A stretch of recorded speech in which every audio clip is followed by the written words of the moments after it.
Mesdames et messieurs, assalamu alaikum wa rahmatullahi wa barakatuh. Que la paix, mais aussi la bénédiction et la miséricorde d'Allah soit sur vous tous. Je suis en fait tout à fait ravi de vous retrouver dans cette nouvelle édition de Culture religieuse au cours de laquelle on essaye de vous présenter les grandes informations et les différentes notions et conceptions concernant l'islam.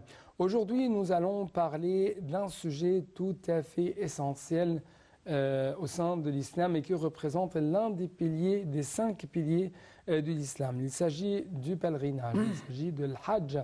Qu'est-ce que ça veut dire al-hajj dans le sens terminologique, dans le sens religieux, selon les critères de l'islam et en même temps, le hajj, c'est un mérite. Et c'est un avantage. Pourquoi qui doit faire le hajj quelles sont ses conditions? Pourquoi le hajj quand même a été imposé? Toutes ces informations, on va essayer si je peux dire, de discuter un peu plus, de savoir un peu plus avec notre invité de marque, Dr Sami Mandour, le grand professeur à l'université de l'Azhar. Docteur Sami, vous êtes toujours le bienvenu. Shukran. Merci. Merci beaucoup, merci beaucoup. Donc, pour commencer très rapidement, le hajj, il y a beaucoup de synonymes, il y a beaucoup de sens dans le terme hajj, que ce soit d'une manière terminologique ou d'une manière religieuse. Oui. Bismillahirrahmanirrahim. Alhamdulillah wa salatu wa salamu ala sayyidina rasulillah. وعلى آله وصحبه ومن والاه رب اشرح لي صدري ويسر لي أمري واحلل عقدة من لساني يفقهوا قولي. Et ensuite, donc vous avez bien introduit le sujet puisque vous avez dit que le pèlerinage est l'un des piliers de l'islam. Et donc quand on essaie de dire hajj, donc nous essayons de savoir quel est le sens linguistique même de terme hajja, yahujju, fawa hajjun. Et le sens terminologique, c'est-à-dire du point de vue terminologie, du point de vue fiqh, jurisprudence musulmane, et du point de vue religion musulmane. Donc, si on essaie de dire, voilà, hajj, yahujju, fawa hajjun, c'est-à-dire il se dirigeait vers un lieu. Donc, se dirigeait vers un endroit tel. Donc, c'est le sens linguistique du terme. Mais quand on dit hajj, du point de vue sharia, du point de vue terminologique, comme on dit terminologiquement par là, donc nous allons parler de al-hajj en islam, c'est-à-dire se diriger vers la maison sacrée qui se trouve à la Mecque, ayant une intention particulière. Cette intention est d'effectuer, d'accomplir le 5e pilier de l'islam, qui est le pèlerinage, et ayant toujours le seul objectif d'obtenir la satisfaction d'Allah subhanahu wa ta'ala. Donc vous devez avoir l'intention, en se dirigeant vers ces lieux sacrés, la Mecque et les autres lieux où l'on doit faire les rites, puisque les rites du pèlerinage ne se limitent pas uniquement à la Mecque, mais vous avez aussi des rites à Arafat par exemple, vous avez des rites à Mina, vous avez des rites dans d'autres lieux aussi. Donc là, on parle des différents lieux, des différents endroits où nous devons faire le hajj. Puisque normalement, quand on dit hajj, vous avez ce qu'on appelle deux mawaqit. Mawaqit, c'est-à-dire un moment donné et un lieu donné. Oui. Donc, vous dirigez vers un lieu donné qui est la Mecque. Il y a ensuite les différents autres endroits où l'on doit faire pour accomplir certains rituels. Et nous devons faire le hajj dans un moment particulier. Ouais. C'est-à-dire, comme le Coran le dit, Al-Hajju ashhurun ma'lumat, c'est-à-dire la prescription de pèlerinage a lieu dans des mois déterminés. Ouais. Quand on dit mois déterminés, on parle plutôt de Shawwal, Dhul-Qa'dah, Dhul-Hijjah. Donc vous avez donc 3 mois qui sont, qu'on appelle chez nous, dans notre charia, dans notre religion, les mois de pèlerinage. C'est-à-dire le mois pendant lesquels on pourrait se mettre en sacralisation pour effectuer le pèlerinage. Donc ce qu'on appelle les mois de Al-Hajj. C'est-à-dire juste après le mois de Ramadan, juste au début du mois de Shawwal, vous pourriez vous mettre en état de sacralisation pour faire le pèlerinage. Et est-ce que, oui, je pourrais quand même rester à la Mecque à partir du mois de Shawwal jusqu'à même la fin des rites de pèlerinage. Ouais. Donc, ce sont des mawaqit zamaniya, c'est-à-dire temporels, et spatial de point de vue temps, de point de vue lieu, bien sûr. Et donc là, en général, c'est le sens même du mot hajj. Et donc là, voilà, c'est ce qu'on appelle le mot hajj. Le terme est de point de vue sens, de point de vue religion, de point de vue signification. Là, donc, si vous parlez bien de hajj, vous parlez d'un grand pilier de l'islam.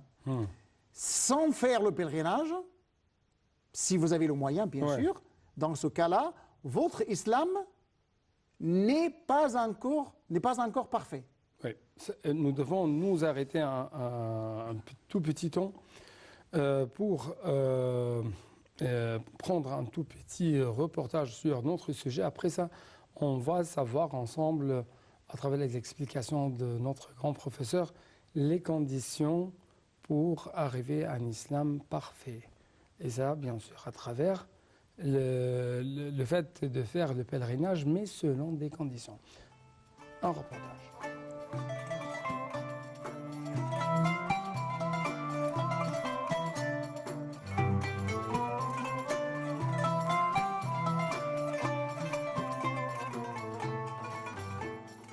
Le Hajj, pèlerinage à la ville sainte de la Mecque située en Arabie Saoudite, est une obligation à réaliser pour tout musulman au moins une fois dans sa vie, à condition qu'il satisfasse un certain nombre d'exigences instituées par Allah.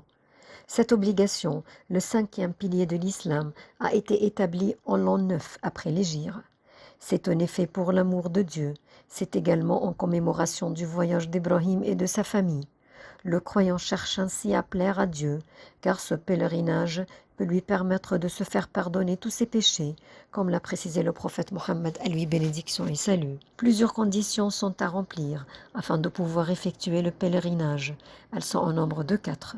Être musulman, en effet, dans la mesure où l'intention dans le cœur est ce qui valide nos actes. Une personne ne croyant pas en Dieu et en islam ne peut voir son pèlerinage validé. Avoir pleinement possession de ses capacités mentales. Une personne atteinte de folie, de troubles du comportement n'est pas dans l'obligation d'effectuer le pèlerinage. Avoir atteint l'âge de puberté. L'enfant, n'ayant pas de responsabilité à assumer comme l'adulte, il n'est pas obligatoire pour lui d'effectuer le pèlerinage. Cela dit, rien ne l'empêche de s'y rendre avec ses parents par exemple. Avoir les moyens physiques et financiers pour accomplir le Hajj. Une personne qui n'a pas un état de santé lui permettant de faire le pèlerinage n'est pas obligée de l'accomplir. Par ailleurs, lorsqu'on parle de moyens financiers, il ne faut pas que le croyant oublie la famille dont il a la responsabilité. Si c'est le cas, il ne peut pas partir et laisser femme et enfants sans les ressources nécessaires afin qu'ils subviennent à leurs besoins en son absence.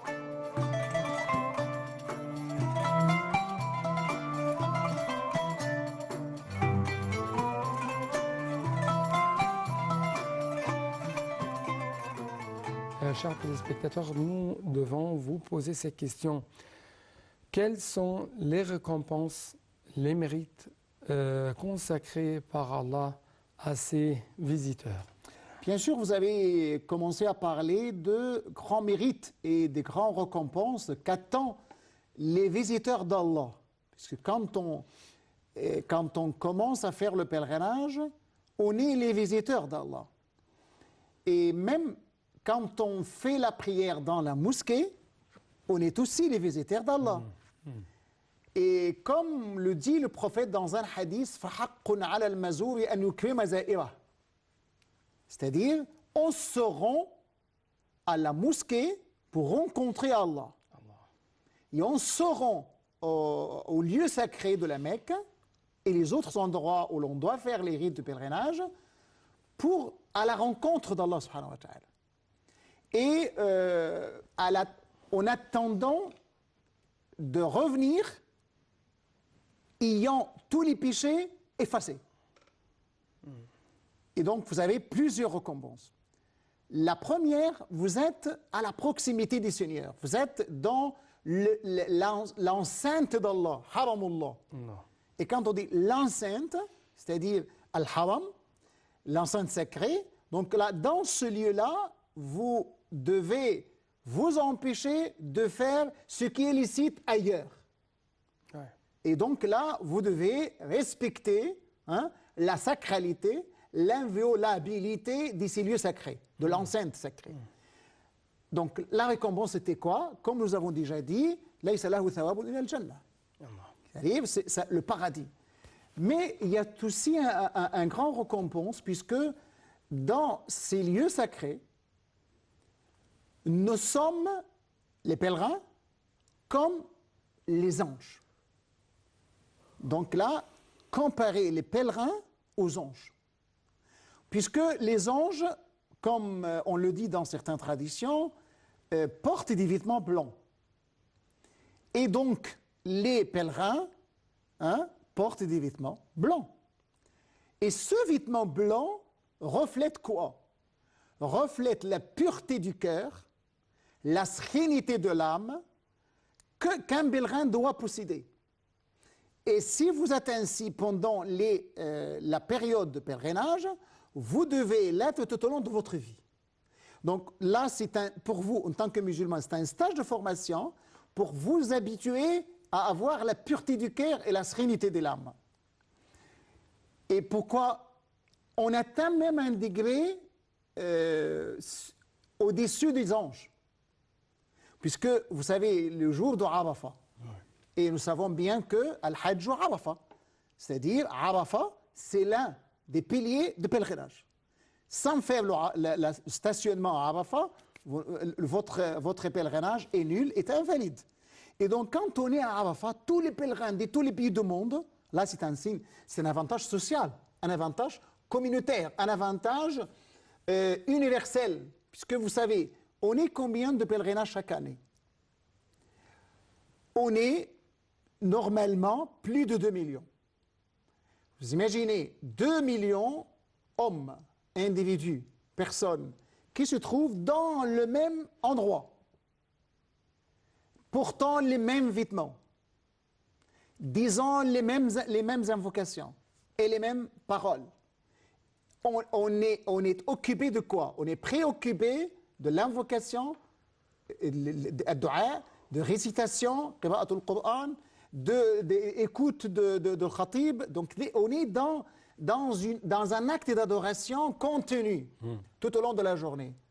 Et à la fin de la journée, Allah dit, Allah yubahi bihim malaikatih. C'est-à-dire Allah est fier de ses serviteurs devant ses anges. Et là, on est à peu près dans un degré plus proche au plus supérieur que les anges aussi.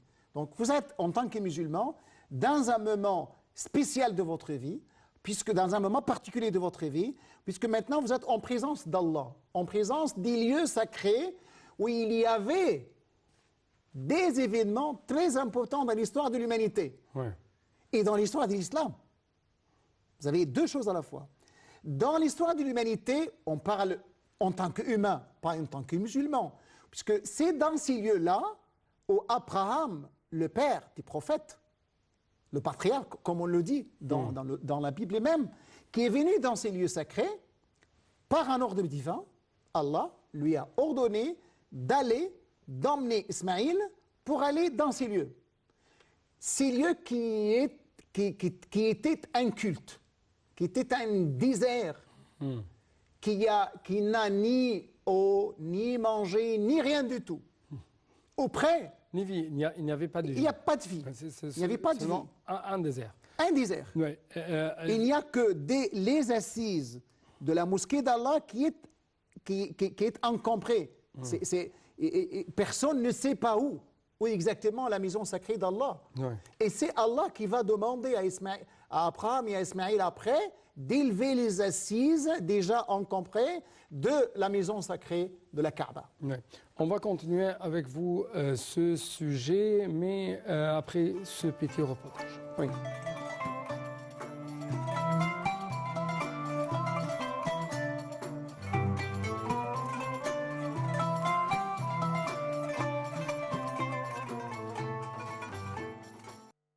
Le messager d'Allah, Mohammed, à lui bénédiction et salut, a restauré les rites effectués par Ibrahim, son fils Ismaïl et Hagar, paix sur eux. Ainsi, les origines du Hajj proviennent d'Ibrahim, alayhi salatu wassalam. C'est le véritable départ du pèlerinage à la Mecque. Ibrahim et Ismaïl furent les bâtisseurs de la Kaaba, comme nous le rapporte dans le Coran, dans la sourate 2, au verset 127. Et quand Ibrahim et Ismaïl élevaient les assises de la maison, ô notre Seigneur, accepte ceci de notre part, car c'est toi, l'audient, l'omniscient. De plus, le Coran nous rapporte cette information dans la sourate 14. Ô notre Seigneur, j'ai établi une partie de ma descendance dans une vallée sans agriculture, près de ta maison sacrée, la Kaaba. Ô notre Seigneur, afin qu'il accomplisse la salat. Fais donc que se penchent vers eux les cœurs d'une partie des gens et nourris-les de fruits. Peut-être seront-ils reconnaissants. Ibrahim, sallallahu alayhi wa sallam, a laissé Hagar et son fils dans cette vallée aride, avec une outre d'eau et des dattes. Puis lorsqu'elle n'avait plus de quoi boire et qu'elle avait soif, elle a effectué le fameux aller-retour entre les deux monts. Il s'agit Al-Safa et le mont d'Al-Marwa. Cela a été fait 7 fois en courant tout en implorant Allah pour son fils. Hagar put s'abreuver grâce à la source de Zamzam qui jaillit par la puissance d'Allah. Elle put ainsi nourrir son fils Ismaïl. Il s'agit d'un rite du Hajj, soit la procession entre Al-Safa et Al-Marwa, le 8e jour de Dhul Hijjah. Ibrahim vit en songe qu'il offrait son fils Ismaïl en sacrifice à Dieu. Le Coran déclare à ce propos: et quand celui-ci fut assez âgé pour travailler avec lui, il dit: ô mon cher fils, j'ai vu en songe que je t'offrais en sacrifice. Vois ce que tu en penses. Il répondit: ô mon père, agis selon le commandement que tu as reçu. Si Allah le veut, tu me trouveras du nombre des endurants. Et lorsqu'ils se soumirent tous deux à la volonté de Dieu et qu'il l'eut mis par terre sur son front, nous l'appelâmes: ô Ibrahim, tu as déjà réalisé le songe. En vérité, c'est ainsi que nous récompensons ceux qui font le bien. L'Aïd al-Adha, ou la fête du sacrifice, est célébrée le 10e jour du mois de Dhul Hijjah pour commémorer l'obéissance d'Ibrahim et de son fils Ismaïl. Allah accepta la dévotion et l'obéissance des deux et décréta qu'un agneau fut sacrifié au lieu d'Ismaïl. Les musulmans qui se réunissent à la Mecque pour le Hajj et ceux ailleurs dans le monde égorgent un animal sacrificatoire en suivant l'exemple d'Ibrahim.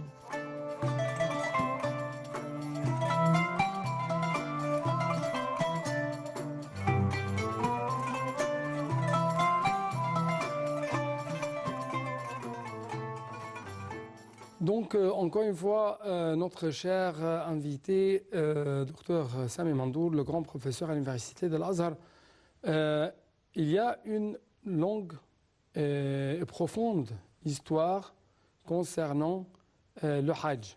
Oui. Donc, vous avez dit que Abraham, au patriarche, a construit, bien sûr. Mais d'abord, on a emmené Mm. Ismaïl Ouais. avec Hajar l'égyptienne. Attention, Hajar l'égyptienne. Ouais. Donc là, l'Égypte est toujours là. Ouais. Parce que Hajar était une égyptienne. Égyptienne. Et donc, avec Hajar l'égyptienne, ici dans ce lieu, donc, il y a les bénédictions qui se succèdent. Puisque vous avez, on essaye de résumer quand même, vous avez le puits de Zamzam qui jaillit, qui surgit, donc dans ce moment-là, et juste à côté de la maison sacrée. Là, on commence à avoir une certaine vie dans ces lieux, puisqu'on commence à avoir de l'eau. Et c'est l'eau qui a la source de la vie. Et quand on a commencé à avoir l'eau, il y avait des tribus qui commencent à se regrouper autour de ces lieux. Et ensuite, après un certain temps, on commence, Allah a ordonné à Ismaïl d'élever les assises de la mosquée, c'est-à-dire de reconstruire, puisqu'il y avait déjà les assises, de reconstruire la maison sacrée de la Mecque. Et après avoir terminé cette construction, lui et son fils Ismaïl, il y avait un autre culte, un autre rite. Il y avait le rite du sacrifice, puisque là, après le Hajj, et la fin de Hajj, c'était quoi? Le jour de sacrifice. Vous avez Yom Arafah, et juste le deuxième jour, c'est-à-dire le 10e jour de Dhul Hijjah, c'était quoi? C'était le jour de sacrifice. Un jour de sacrifice pour le pèlerin et pour nous. Pour le pèlerin, puisque le pèlerin est là, il peut aussi égorger les offrandes, ce qu'on appelle les bêtes sacrificiales. Et nous aussi, en tant que musulmans qui n'ont pas la capacité d'aller faire le pèlerinage, il y a de la sunna du prophète aussi de faire l'udhiyah, de sacrifice. Donc là, vous avez l'histoire qui continue toujours. Vous avez cette continuité, continuité des messages divins. On est toujours, on respecte toujours, on fait toujours. L'acte est déjà commencé, déjà lancé par Abraham. Et on fait toujours le sacrifice. Parce que le sacrifice était pour quoi? C'était pour sacrifier et pour racheter Ismaïl. Et donc là, ce sont aussi des actes, des rituels de pèlerinage aussi. Donc dès qu'on termine la construction, Allah a ordonné à Abraham d'appeler tous les gens à faire le pèlerinage. Vous avez même dans le Coran, vous avez beaucoup des endroits, beaucoup de versets qui parlent de Hajj. Et là, vous avez le sourate Al-Hajj. Et dans cette sourate, vous avez déjà le verset وَأَذِّن فِي النَّاسِ بِالْحَجِّ يَأْتُوكَ رِجَالًا وَعَلَى كُلِّ ضَامِرٍ يَأْتِينَ مِنْ كُلِّ فَجٍّ عَمِيقٍ لِيَشْهَدُوا مَنَافِعَ لَهُم. Donc là, vous avez dans ce verset, Allah a demandé à Abraham d'appeler les gens de son époque, à venir faire le pèlerinage. Et même Abraham se dit, il a dit à Allah, s'est adressé à Allah, « Oh Allah, mais quand je commence à appeler, qui doit m'entendre? Je suis dans un lieu désertique, dans un désert. Qui pourrait attendre ma voix pour qu'elle réponde à ma voix ?»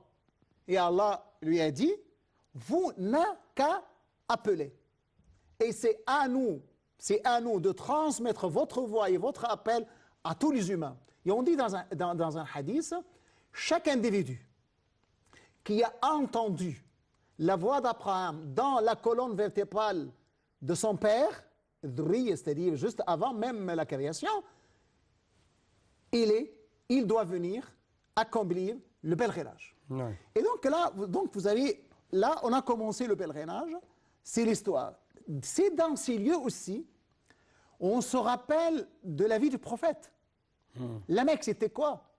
La Mecque, c'était le lieu où le prophète a reçu la révélation. C'est les débuts de la mission du prophète. C'est les débuts de la révélation. Iqra. Donc là, quand on est à la Mecque, on doit se rappeler qu'à chaque moment et qu'à chaque pas que vous allez traverser, chaque lieu que vous allez traverser, vous devez vous rappeler que le prophète a déjà mis pied dans ces lieux. Pas uniquement. Mais vous savez, quand vous allez à Mina, bien sûr, le prophète a fait tous ces rites-là. Mais ces lieux-là sont tout à fait liés à d'autres événements de l'histoire. Ouais. Vous avez Mina est liée même à l'histoire de Al-Hijra, puisqu'elle est liée à l'histoire de Bay'atul Aqaba. C'était où exactement? C'était à Mina. Ouais. C'était pas loin de la Mecque, puisque à peu près entre Mecque et Mina, à peu près 7-8 kilomètres.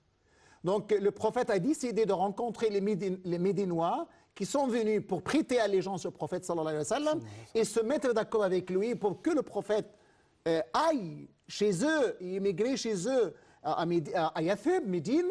Donc là, c'est dans ces lieux-là que le prophète sallallahu alayhi wa sallam a rencontré les Médinois qui sont venus prêter allégeance, soit Oula ou Bay'at al-Aqaba, le premier serment d'allégeance et le second serment d'allégeance. Là donc, à chaque endroit, il y a une histoire. Serment d'alliance, c'était ça.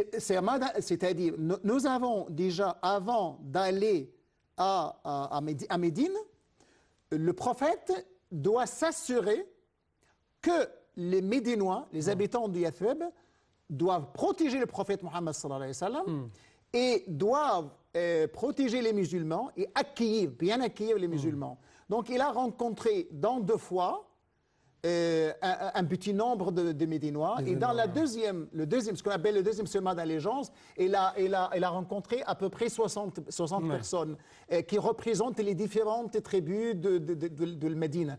Et tous ces gens-là prêtent allégeance au prophète, yani bay'u Rasulallah, pour lui dire si vous êtes venus, si vous venez chez nous, on doit vous protéger, on doit vous défendre, on doit être juste se tenir et à côté de vous jusqu'à ce que vous transmettiez le message de votre Seigneur.